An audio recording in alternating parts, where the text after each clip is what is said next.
Hola, hola a todos, bienvenidos a nuestra primer cápsula de 8 que conformarán nuestro curso de fotografía básica en línea. Vamos durante estas 8 partes, vamos a revisar aspectos técnicos del funcionamiento de una cámara fotográfica y también revisaremos aspectos teóricos. Les daremos mucho énfasis a cuestiones de composición para lograr imágenes más, digamos, dinámicas, interesantes, a partir de los ejercicios que ustedes de manera autogestiva o libre vayan realizando en casa. Bueno, vamos a comenzar esta primera parte, que es exposición y velocidad, nuestro tema inicial. Por principio, vamos a revisar cómo funciona una cámara reflex. ¿Qué es una cámara reflex? Algo como esto. Esto obviamente es un modelo muy retro o vintage o antiguo, una cámara análoga que usa película.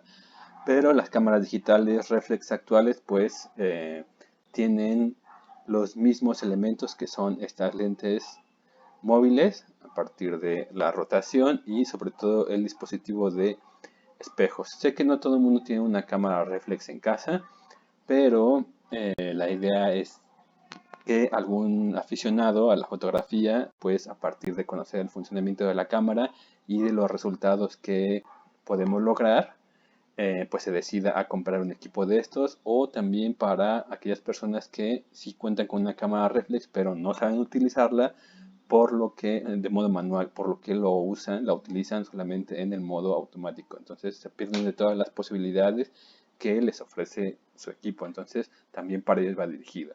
Así que, ¿qué es en concreto el sistema reflex?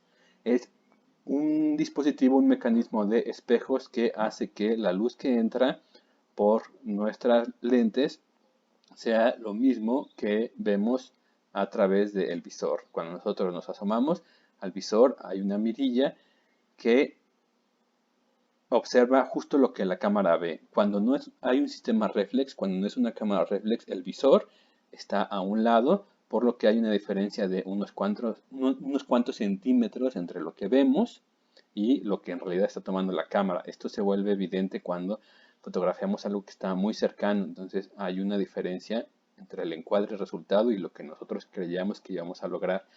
Entonces, las cámaras digitales obviamente ya no tienen una película, tienen un sensor, al final vamos a ver una representación. El sensor de una cámara digital es una placa, digamos, dividida en muchas partecitas pequeñas a través de una retícula, es decir, es una cuadrícula y cada una de esas partes, cada uno de esos cuadritos toma los valores de luz de una pequeñísima parte de la superficie que a su vez se traducirá en un píxel en una fotografía final. Entonces son cuadritos muy pequeños y eso es lo que sustituye a las partículas de plata sensibles o fotosensibles, que se usaban antiguamente en una cámara análoga. Esa es una cámara reflex, el dispositivo que refleja la luz por medio de espejos para observar lo que vemos, justo a través de las lentes y no a través de un visor aparte. De hecho, cuando disparamos durante el tiempo de exposición, se pone en negro la cámara, bueno, lo que vemos a través del visor, justo porque hay una parte que se mueve a través de un muelle y eso permite que la luz ya no se refleje hacia el visor, sino impacte en la película o en el sensor. Bueno, todas las cámaras reflex tienen dos dispositivos principales que son el obturador y el diafragma. ¿En qué consisten? Vamos a verlo por partes. El diafragma primero es esta ventanilla que abre y cierra para permitir más luz o menos luz.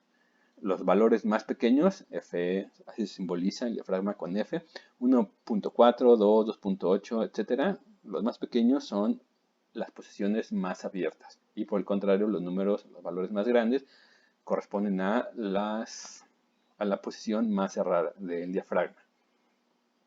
El obturador, en este caso, es un obturador tipo diafragma, se parece al diafragma que acabamos de ver como tal propiamente dicho, pero hay otros tipos de obturador. Hay unos que tienen una pleca o una placa, digamos, que rota sobre su eje para descubrir o cubrir la entrada o el paso de la luz. También hay otros de disco giratorio, donde hay un segmento de ese disco con una hendidura o una muesca, un hoyo, digamos, lo que permite que pase y deje de pasar la luz al rotar, al girar.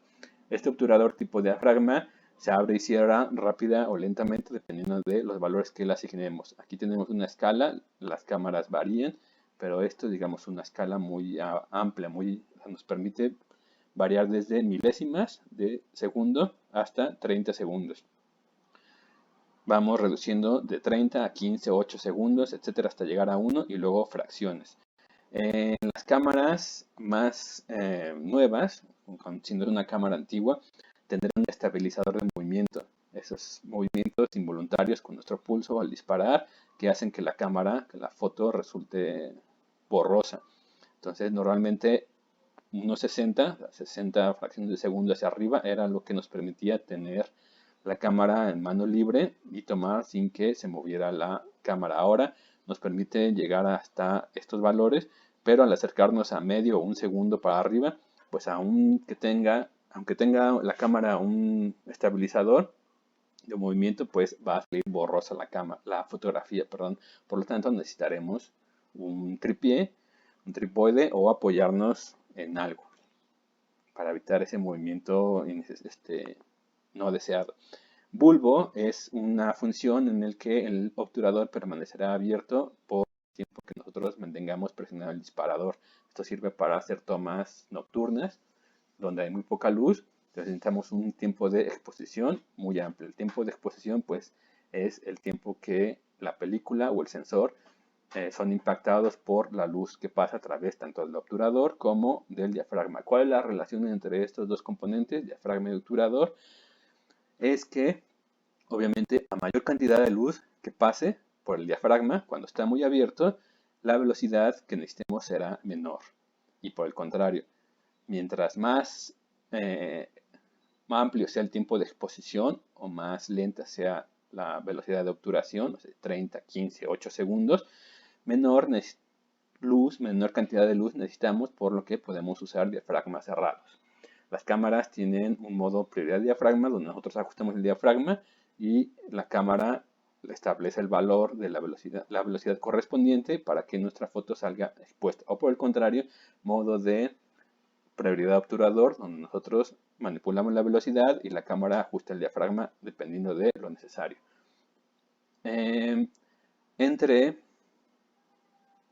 estos dos valores se ajusta la exposición de nuestra fotografía. Como decía, cuando una fotografía no está bien expuesta, le hizo falta luz o le hizo falta tiempo de exposición o ambos, pues va a salir muy clara. No alcanzó a quemarse, por decirlo así, entre comillas, la película o el sensor no alcanzó a captar la suficiente luz.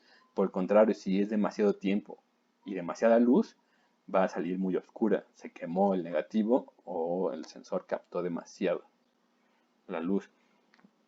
Entonces, vamos ahora a ver qué significa la profundidad de campo. Esto lo manipulamos con el diafragma sobre todo, o más bien con el diafragma. Hay un punto de enfoque que nosotros definimos manual o automáticamente. En este caso está al centro de la fotografía. Es de la parte donde está nítida o enfocada la imagen. Y la profundidad de campo es toda el área, la distancia que hay enfocada o nítida tanto hacia atrás, hacia el infinito, como hacia adelante, hacia nosotros, hacia la lente. Entonces, la profundidad de campo aquí es poca, porque el área que está enfocada, podemos verla, es poca. Al fondo y al frente hay áreas desenfocadas. Si la profundidad de campo fuera mayor, entonces estaría enfocado todos los planos. ¿Cómo logramos esta profundidad de campo reducida? Con un diafragma abierto, porque la luz al pasar por aquí el haz es más difuso, digamos, y cuando está cerrado la luz da mayor nitidez, el haz de luz está más concentrado, entonces nos va a permitir una profundidad de campo amplia. La profundidad de campo se varía dependiendo de lo que querramos lograr. Quizá tenemos a una persona y el fondo, más que ayudar, nos distrae, entonces desenfocamos el fondo con una profundidad de campo corta, abriendo el diafragma. O quizá nos interesa tanto el elemento central, principal de nuestra imagen, como el fondo y los respectivos planos subsiguientes, entonces nuestra profundidad de campo tiene que ser amplia para que no se desenfoque en ninguna de esas partes. O sea, no son errores, sino son recursos, efectos que podemos lograr. El contraste, pues, es la diferencia entre los claros y oscuros en una imagen. En este caso, a la izquierda el contraste es poco, por eso se ve como grisácea la foto. La diferencia entre los oscuros y claros es menos que aquí. Aquí está más acentuado el contraste, pero también se pierden detalles, está quizás demasiado exagerado. Entonces, una exposición apropiada estaría en algún punto intermedio entre estas dos imágenes. Eso es el contraste, la diferencia entre claros, repito, y oscuros. El contraste también debemos de cuidarlo al hacer una toma a contraluz, como en este caso disparamos hacia la fuente de luz, entonces tenemos áreas muy oscuras que pueden perder detalle y volverse solo una sombra, una parte negra de la foto, si enfocamos la exposición a los tonos claros. Si por el contrario enfocamos lo oscuro, la luz va a estallar, digamos, se va a hacer un resplandor que oculte todos los detalles de esas zonas claras de la imagen. Entonces se pueden lograr cosas muy atractivas con tomas a contraluz, pero hay que cuidar mucho la exposición y el contraste justamente. La velocidad se obtiene, la velocidad nos va a dar obviamente resultados como un barrido o congelar la imagen en objetos en movimiento. Cuando la velocidad es rápida, valores de unos 60 hacia arriba, digamos, o sea, 60 fracciones de segundo hacia arriba, el movimiento se va a congelar, sea un auto, sea un perro corriendo o lo que sea. O si es lenta, por el contrario, pues se va a hacer este barrido, que insisto, tampoco es un error, es un efecto que podemos utilizar para lograr composiciones pues diferentes, distintas. Entonces, si hay mucha luz, podemos cerrar nuestro diafragma, por ejemplo, usar valores altos, 16, 22, 32, y tendremos una velocidad, por lo tanto, más lenta para contrarrestar, y el resultado será un barrido. Por el contrario, si queremos congelar la imagen, pero la escena tiene poca luz, vamos a abrir nuestro diafragma, pero se va a hacer lenta la velocidad, entonces no vamos a congelar la imagen, va a resultar un barrido. Entonces, dependiendo de esas posibilidades, es lo que vamos a, dependiendo de lo que queremos lograr, es lo que vamos a variar obviamente. El último concepto, el último término que revisaremos ahora es el ISO, que es la sensibilidad. ¿Qué tan sensible es? Esta es la representación de un sensor, obviamente muy esquemático, los cuadros son muchísimo más pequeños en la realidad, pero para darnos una idea, o una película. Antiguamente el 100 era el ISO más común para una película, pero ahora nuestras cámaras digital y 400 ya era muy sensible. Para ahora podemos llegar hasta 1600, 3200 de ISO, de sensibilidad, entonces podemos hacer tomas en atardeceres, en espacios cerrados con muy poca luz y lograr resultados pues interesantes.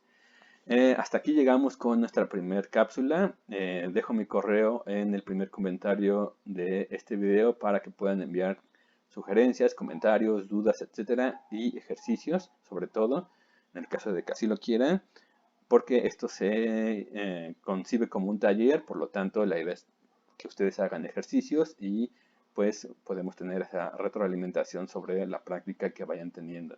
Así que todos los comentarios bienvenidos al correo.